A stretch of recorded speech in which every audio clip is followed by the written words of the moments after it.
Hi viewers, இன்றைக்கி எங்கே இருக்குன்னு பார்த்துக்கிட்டிங்கனாக்கா, இன்றைக்கி காஞ்சிபுரம் கோர்ட்டில் இருக்கும். இந்த கோர்ட்டில் இன்றைக்கி வந்ததுக்கு ஒரு முக்கியமான காரணமும் இருக்குது. என்னென்னு பார்த்துக்கிட்டிங்கனாக்கா, கல்கத்தா வாரண்டை பற்றி நிறைய சொல்லியிருக்கேன். ஆக்சுவலி இந்த கோர்ட்டில் ஃபைல் ஆக வேண்டிய கிட்டத்தட்ட ஒரு 12,000 13,000 வழக்கு வந்து கல்கத்தாவில் ஃபைலாக இருக்குது. கொஞ்சம் கூட சம்மந்தமே இல்லாமல்.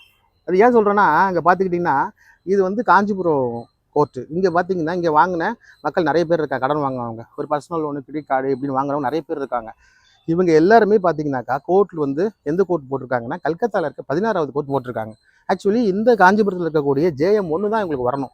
ஆனால் இவங்க கடன் வாங்கின இடமும் பார்த்தீங்கன்னாக்கா, ஒன்று மும்பையில் இருக்குது, இன்னொன்று நம்ம சென்னையில் இருக்குது.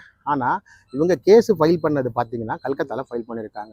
ஜூரிஸ்டிகேஷன் இல்லாத இடத்துல வந்து ஒரு கேஸை அவங்க ஃபைல் பண்ணியிருக்கிறாங்க.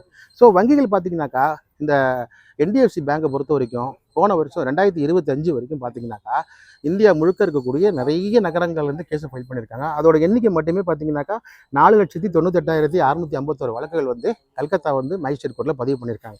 அதே வந்து இந்த காஞ்சிபுரம் கோர்ட்டில் வந்து 15,000 சில்லற வழக்கு தான் பதிவாயிருக்கு. ஸோ ஒரு வருடம் ஃபுல்லாக. ஸோ ரெண்டுமே ஈக்குவலான ஒரு எப்படி சொல்கிறது, ஈக்குவலாக இது இருக்குது, பவர் இருக்குது. அந்த மேஜிஸ்ட்ரேட் கோர்ட்டுக்கும் ஒரே பவர் தான், இந்த மேஜிஸ்ட்ரேட் கோர்ட்டுக்கும் ஒரே பவர் தான், ரெண்டு மேஜிஸ்ட்ரேட்டுக்குமே. ஆனால் இங்கே இருக்கக்கூடிய வழக்குகளை எதுக்காக 16வது கோர்ட்டு நம்ம கல்கத்தாக்கு மாற்றணும்? இதுதான் இங்கே இருக்கக்கூடிய ஒரே கேள்வி. இங்கே வந்து பார்த்தீங்கன்னாக்கா, இவங்களை வீணாக அலக்களிக்கிறதுக்கா, இல்லை இவ்வளோ வழக்குகளை வந்து எப்படி வந்து ஒரு பேங்க்கில் தாக்கல் பண்ண முடியும்?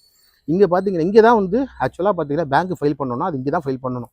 அது என்னவா இருந்தாலும் சரி, இப்போ செக் வாங்குறாங்க இல்லையா பர்சனல் லோனுக்கு, அதை போட்டு பவுன்ஸ் பண்ணால் கூட இங்கே தான் ஃபைல் பண்ணணும். இங்கே தான் ஜூரிஸ்டிக்ஷன் வருது.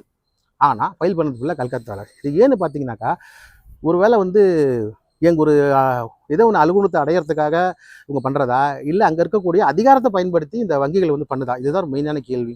ஆனால் ஜூரிஸ்டிகேஷன் பொறுத்த வரைக்கும் இங்கே தான் வந்து ஃபைல் பண்ணணும், அங்கே ஃபைல் பண்ணியிருக்காங்க. இது நிறைய வந்து சுப்ரீம் கோர்ட்டு, அப்புறமா வந்து டெல்லி ஹைகோர்ட் நீதிமன்றங்கள் வந்து ஏற்கனவே சொல்லியிருக்கு தான். அதாவது கே சாமி seats and with state of union of ஸ்டேட்ன்ற வழக்கில் வந்து நம்ம டெல்லி உயர்நீதிமன்றம் ஒரு இடத்துல ஜூரிஸ்டிகேஷன் இல்லைன்னா அங்கே ஃபைல் பண்ணக்கூடாது, எங்கே ஜூரிஸ்டிக்ஷன் வருதோ அங்கே தான் நீங்கள் ஃபைல் பண்ணணும் வழக்கு அப்படின்னு சொல்லிட்டு நிறைய வழக்கில் வந்து சொல்லியிருக்காங்க. இது ஒரு முக்கியமான வழக்காக இருக்குது.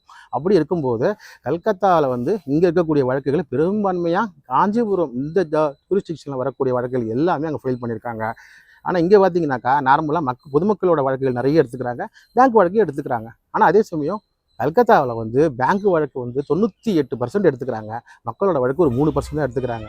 இதுக்கு உண்டான காரணத்தை வந்து நான் ஏற்கனவே விளக்கியிருக்கேன். இருந்தாலும் இதை பற்றி தெரிஞ்சுக்கிறதுக்கும் சில சட்ட உதவிகளை வந்து நேரில் செய்கிறதுக்கும் இந்த காஞ்சிபுரம் கோர்ட்டுக்கு வந்திருக்கோம். மற்றொரு கோர்ட்டில் வந்து உங்களை சந்திக்கிறேன். அதுவரை விடைபெறுவது உங்கள் சரவணன்.